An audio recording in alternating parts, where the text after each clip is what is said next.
Bonjour, alors merci beaucoup de me consacrer du temps pour faire ce témoignage par rapport au travail que tu as effectué avec moi pendant tous ces derniers mois pour trouver du travail à Mexico DF en tant qu'étrangère. Alors, est-ce que tu peux, avant de commencer, nous dire ta situation en fait et te présenter? D'accord, bon, moi je suis expatriée à Mexico DF. Et je suis espagnole, mais j'ai eu une carrière assez internationale. Donc en fait, là j'ai travaillé à Paris avant de déménager à Mexico DF. Tout marche bien, j'ai trouvé un travail, mais bon, je crois qu'on aura du temps de parler de ça un peu plus tard. Alors, quand est-ce que tu t'es expatriée sur le DF? Je me suis expatriée en février et mi-février. D'accord, février 2015. 2015, ouais. Et c'était parce que, en fait, mon mari, il a trouvé il lui a offert un poste ici au Mexique. Et on a décidé de partir parce qu'on croyait on y croit encore, hein, que c'est une belle expérience au niveau professionnel et personnel pour lui, pour moi et pour la famille en général. Et donc, dans quelle situation tu étais avant de faire appel à Expat to Work?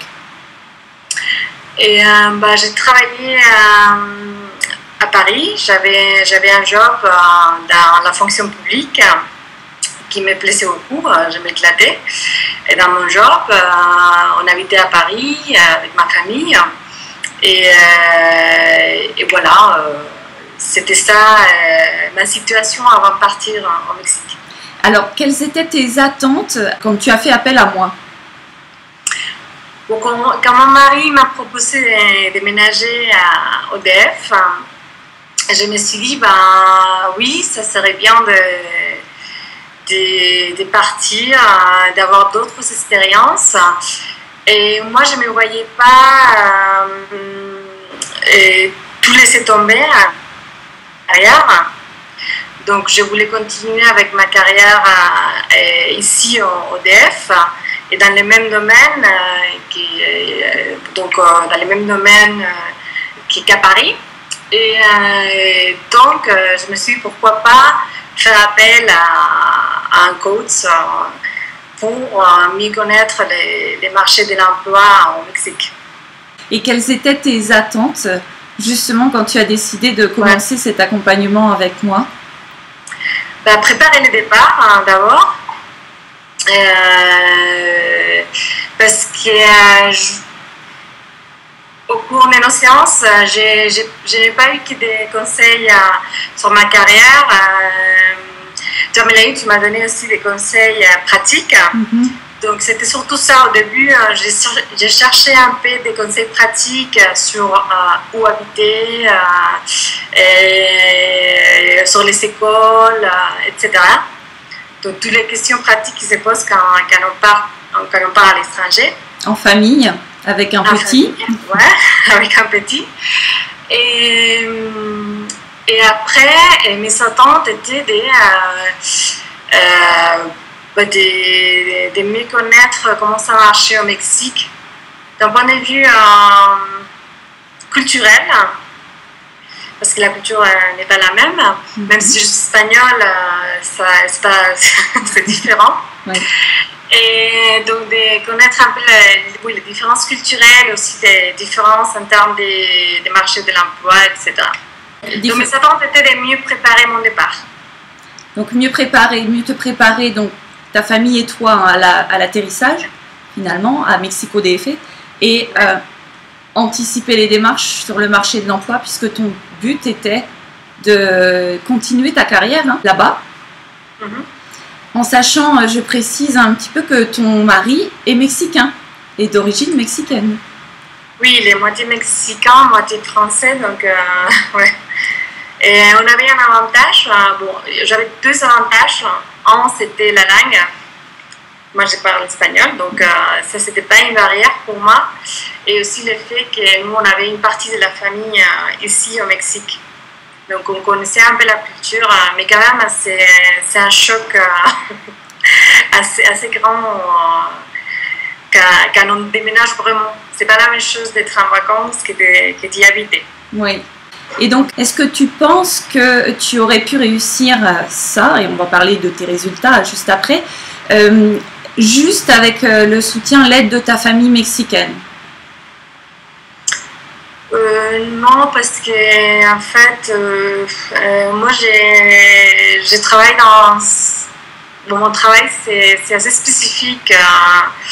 Je suis avocate, je travaille dans un domaine du droit qui est très très spécifique, que très peu de gens connaissent. Donc je vois que pour la famille, ça aurait été, ils ont été un soutien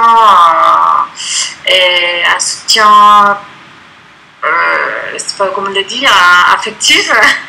Affectif, moral peut-être. Oui, oui, mais pas vraiment en temps de carrière et au niveau professionnel, je vois que j'aurais pas obtenu les mêmes résultats qu'en faisant appel à un professionnel comme toi. Donc quel est ce résultat finalement?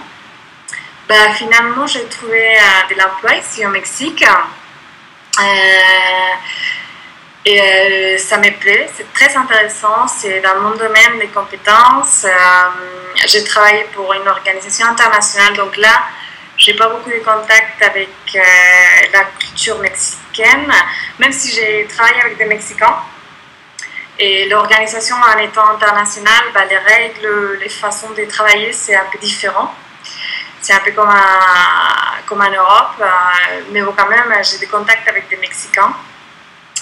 Et ça me plaît, je m'éclate. En fait, en plus, les bureaux, c'est à côté de chez moi, donc je ne souffre pas les trafics au Mexique, qui est un cauchemar. Mais sinon, oui, et tout va bien. Oui, effectivement, c'est dans la préparation, on regarde ça aussi, de bien se situer, enfin que le logement se situe à distance faisable à pied en fait du travail.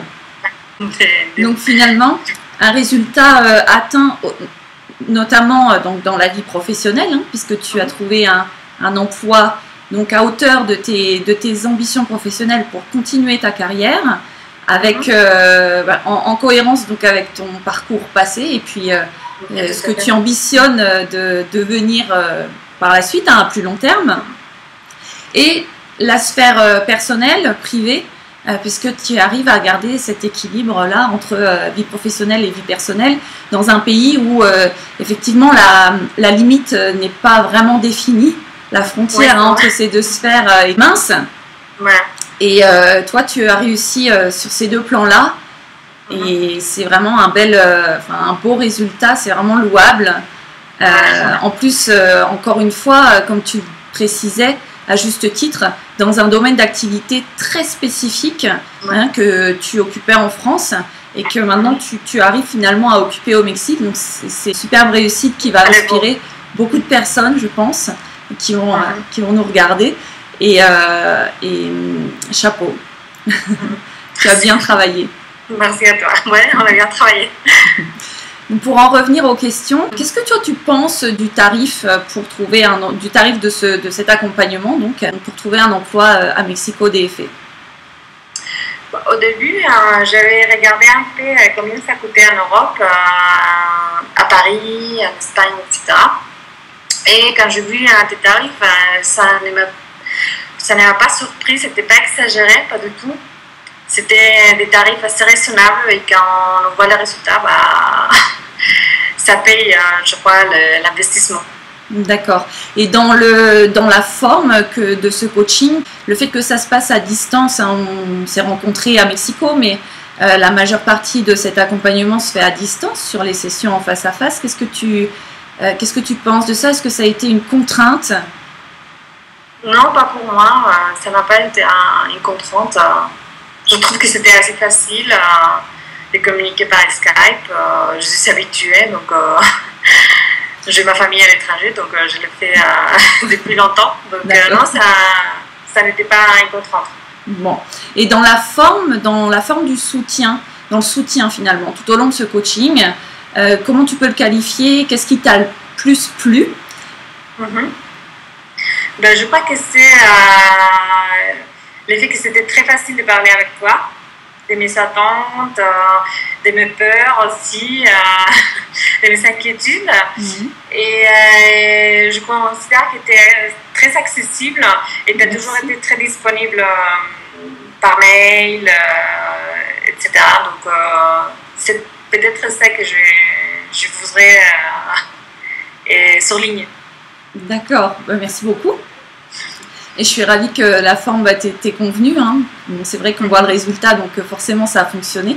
Mais qu'en plus, il y ait cette relation humaine, finalement, cette accessibilité, c'est très important pour moi donc, de la donner, parce que je sais que ce que c'est que d'être étranger dans un pays presque inconnu, parce que pour toi, du côté de ta famille, tu connaissais quand même un petit peu, mais pas tout, et en plus en recherche d'emploi, avec des objectifs ambitieux, mais qui sont tout à fait louables.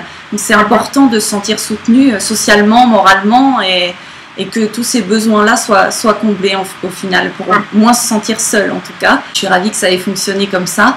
C'était très agréable de travailler avec toi, et le fait que tu réussisses n'a jamais été un doute pour moi. Effectivement, ta persévérance, l'application des conseils que j'ai pu te donner, dans les actions, finalement, tu as vraiment eu l'esprit, l'état d'esprit et le comportement gagnant pour arriver à ce que tu as obtenu. Et finalement, c'est logique tout ça, et c'est normal que ça t'arrive. Alors, si tu devais parler de l'accompagnement d'Expat to Work à des personnes qui hésitent à travailler avec moi, qu'est-ce que tu pourrais dire d'une manière générale? Peut-être ne pas avoir pas peur ou honte de se faire aider. Et l'expatriation, c'est pas facile. Je crois qu'on l'idéalise parfois. Mais c'est pas facile du tout. On trouve des situations. On trouve des situations avec lesquelles on n'est pas habitué. Et il ne faut pas avoir peur.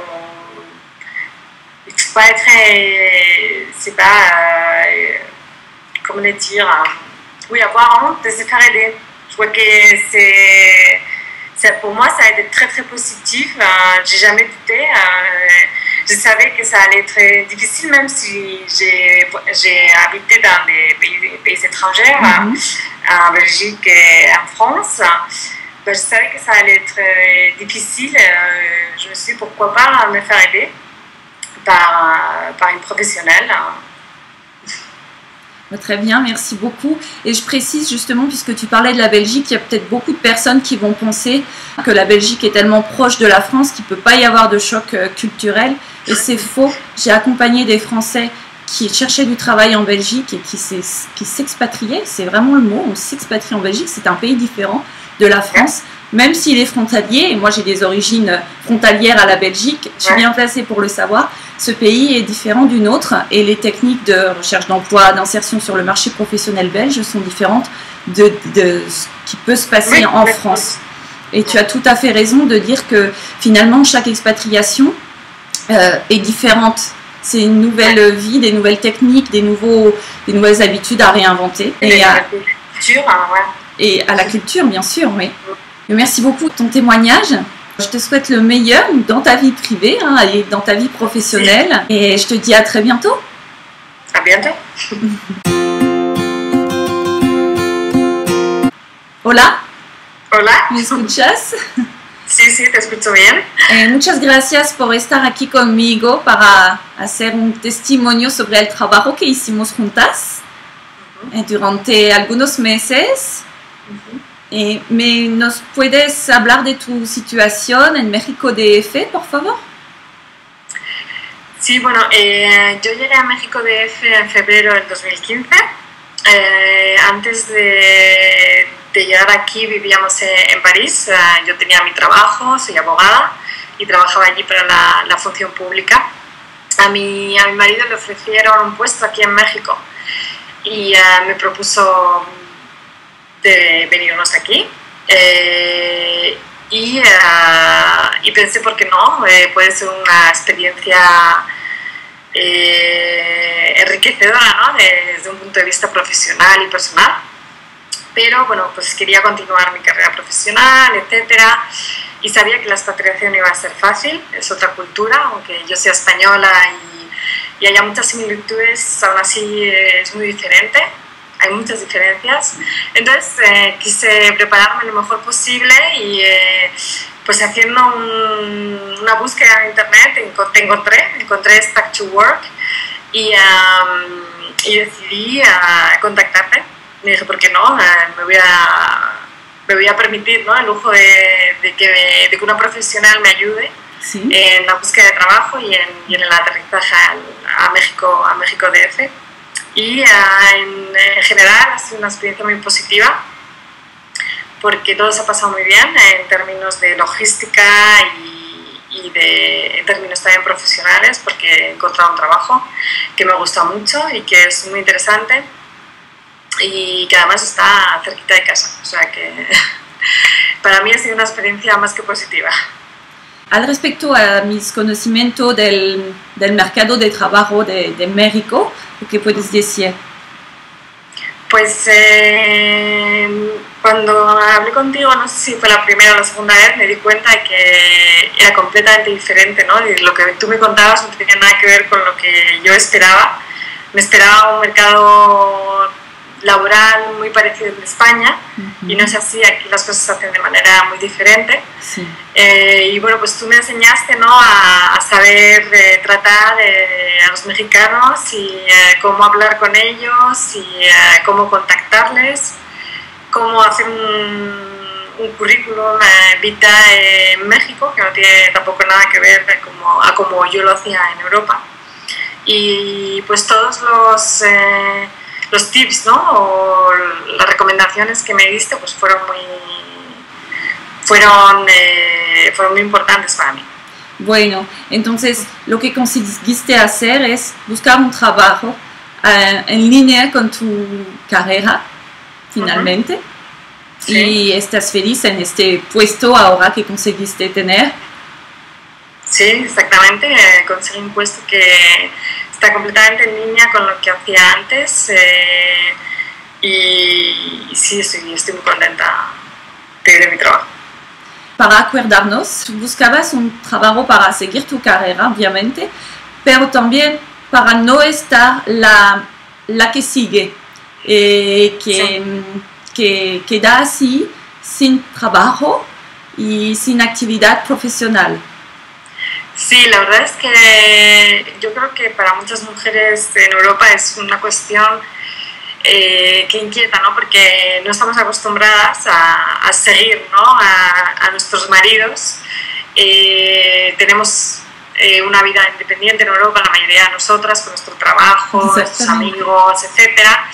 Y sí, es un poco difícil hacerse la idea de que vas a seguir a tu marido y que solamente él va a trabajar y que tú vas a estar en casa y bueno, que puedas tener una vida sin trabajar, porque yo conozco amigas, ¿no?, que lo hacen y que tienen su vida, etcétera. Pues yo quería mantener un poco esa actividad profesional y tener también un poco de independencia, ¿no?, y seguir con mi carrera.